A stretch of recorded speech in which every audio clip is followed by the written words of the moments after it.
What's going on, kids? How are you doing? Doing pretty good myself. I know it's been a while.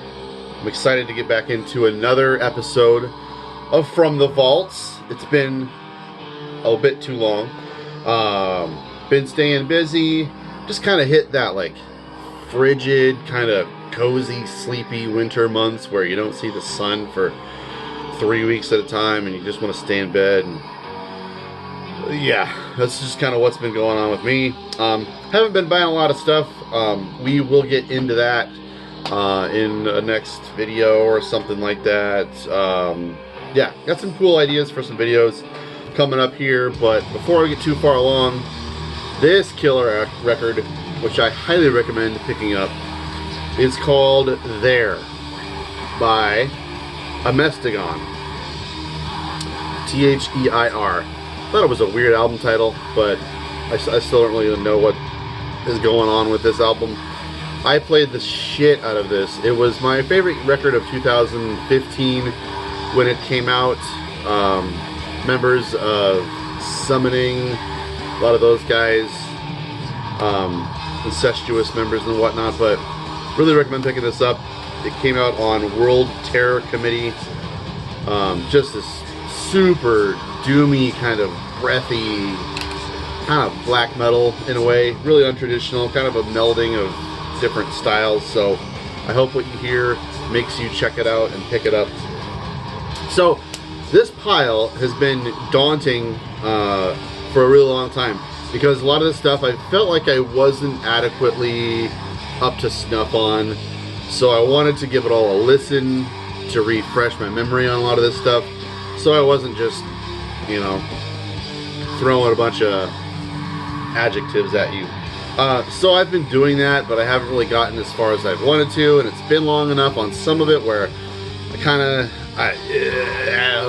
whatever. So I don't know.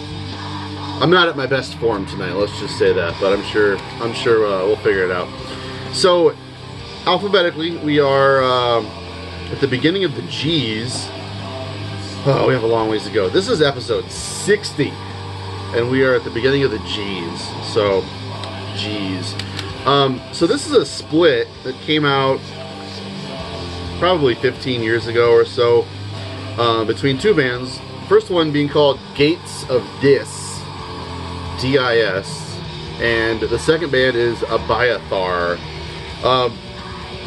Me and my best friend used to do a lot of trades with Pagan Flames and other releases and whatnot.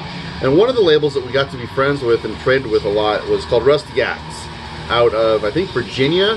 And it was run by a friend of ours named Andy, who is completely not in the metal scene whatsoever anymore. But he sang for a band called Crooked Necks, which was amazing. But he had just impeccable taste and putting out just raw underground, just really, really good stuff. Not all of it was the best, but he was just cranking out releases left and right. Anyways, this is a split. Two bands I think are from the US. I don't really know much of anything about. I never heard anything more out of either of these bands. And I listened to this again not too long ago, and it's just really run-of-the-mill CDR there. Run-of-the-mill US black metal for the time period. It's really nothing to write home about. It's so raw that it's really not a lot of music to even be had here. So it's not really worth spending a whole lot of time describing, but it has some killer artwork by our buddy Jeff Zornow on the cover there. Next, that gets us into Gates of Ishtar, the debut being a Blood Red Path, if I'm not mistaken. This is a Swedish band that kind of came up alongside bands like Dark Tranquility and In Flames out of Sweden, maybe a little bit later than them, and maybe just a little bit less great than they ever were. A Blood Red Path, I don't know, I have no recollection of what this album is like. After having owned it for many, many years, and I put it in not too long ago, and I was just like, yep, this is what it is. Not much to it. It's just melodic Swedish stuff. Nothing really bad about it. It's just just doesn't really have anything that it really chew on for me. And again, I say this a lot, but it's true. Someday I might put this in and it might just fucking be exactly what I want. But the thing about Gates of Ishtar is I have 2 of their records. I think they did 3 full lengths. And one of them that I don't have is their best one. The other one that I have is At Dusk and Forever. I know a lot of people are kind of going nuts about reviving this kind of Swedish Gothenburg kind of death metal stuff these days, and I think that's great that they're digging into a lot of these older bands. Wish they would reissue some Sins of Omission, but yeah, this album is maybe a little bit worse than the Blood Red Path, but the one to get if for some reason this piques your interest and you haven't heard Gates of Ishtar. I don't know, I want to say it's like sandwiched in between these 2. I can't remember what it's called. I don't know if I've ever owned a copy of it, but yeah, that's Gates of Ishtar. That brings us to The Gathering. So, The Gathering were an interesting band. Maybe still together, probably. And they are, where are they from? I am not going to say where they're from because I'm wrong. I'm got it on the tip of my tongue, but I feel like I'm wrong. Anyways, I think this is their 2nd album, Always. And this is a really good, I actually kind of stayed away from this until 3 or 4 years ago. I bought this just to kind of acquaint myself with it. And it is interesting. I didn't like it at first, but I'm kind of coming around to it. It's pretty standard fare around like 94, 95, where bands were kind of starting to get sick of the rigmarole and trying new ideas here and there. So it's an interesting kind of experimental, kind of traditional, doomy death metal kind of record. It's pretty good. But after that, I'm not sure if it was right after that or what, but they hired a singer, Annika von Gerson or something like that, and that gave the band a new set of wings, if you will. And then came Mandelion. This is just a promo version, cut out kind of deal. This might be my favorite Gathering record, and I'm actually kind of new to it also. I picked this up maybe 2 or 3 years ago, and it is just like showing what the band was going for right out the gate, just finding their footing and doing their best. Annika's singing is just amazing. She is just a wonderful fucking singer and songwriter. Absolutely love her. I liked her so much when I was first getting into metal that I picked up this How to Measure a Planet record, which is a double album, and it came out in '98. Wow, quite a while ago. I really dug this when it first came out, but man, I don't know. I liked it for what it was back at its time, but once you put this in the hands of an 18-year-old kid and then he finds shit like Porna, it's fucking over with. So I sadly kind of lost touch with The Gathering over the years. I did even buy the album that came out after this, and I think I got rid of it. Heavy fucking riffs back there. This is a good record. I'm glad I hung on to it, but The Gathering are definitely not a band that I reach for hardly ever, honestly. But they're a really good band. I respect the hell out of them. This is a record we have covered a couple of times on the channel, but it's tremendous. The GALT, Even As All Before Us. This, I believe, is... Now, I'm hesitant to quote myself here. I believe this is... Let's just look, shall we? This is great, and coincidentally, kind of reminds me quite a bit of this Amestigon. So if you like this Amestigon, and you check it out, also be sure to check out the GALT. The GALT really... Yeah, I was right. Okay, John Gossard. So, this was the in-between band where John Gossard post-Weakling, and now I'm drawing a blank. I am just so water-brained right now. Is John Gossard doing I think I saw them live this summer, last summer. I'm a total fucking meathead right now. This is really good. It reminds me very much so of In the Woods. It's American doomy kind of black metal stuff with a lot of Oakland, San Francisco players that are talented and have probably gone on to do other great things. Sarah Wiener on drums, Laura Rath on bass and vocals.